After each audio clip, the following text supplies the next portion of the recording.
રાજુલા વિધાનસભા દ્વારા સર્વે કાર્યકર્તા આયોજિત આજના કેસરિયા ઉત્સવમાં ખૂબ સરસ રીતે કાર્યક્રમનું આયોજન કરવામાં આવેલું હતું સ્થાનિક સંગઠનના જવાબદાર પદાધિકારીઓ દ્વારા, જેમાં સર્વે આગેવાનો ઉપસ્થિત રહી અને ચૂંટાયેલા પ્રતિનિધિઓ એમનું સન્માન કરવામાં આવ્યું. સાથે સાથે જે કાર્યકર્તાઓએ મહેનત કરીને દરેક ઉમેદવારને જીતાડ્યા છે એમનું પણ હૃદયપૂર્વક આભાર સાથે સન્માન કરવામાં આવેલું હતું. આ કાર્યક્રમમાં અમારા સંગઠનના પ્રભારી અભયભાઈ ચૌહાણ, સ્થાનિક ધારાસભ્ય અને ખૂબ જ એક્ટિવ અમારા લોકસભાના પ્રતિનિધિ ભાઈ હીરાભાઈ સોલંકી, સાથે સાથે મારી જિલ્લા ભારતીય જનતા પાર્ટીની ટીમ અને સર્વે આગેવાનો દ્વારા આજે દરેક કાર્યકર્તાઓનું સન્માન કરી અને એમને બિરદાવવામાં આવેલા હતા.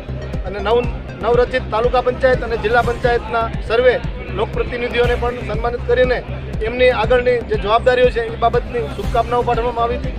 આગામી દિવસમાં નરેન્દ્રભાઈ મોદી એટલે કે 11 તારીખના રોજ સોમનાથ ખાતે પધારી રહ્યા છે, ત્યારે એમના સ્વાગત માટે રાજુલા વિધાનસભામાંથી 50 ઉપરાંત બસો લઈને એમનું સ્વાગત કરવા માટે અહીંથી કાર્યકર્તાઓ જવા માટે થનગની રહ્યા છે.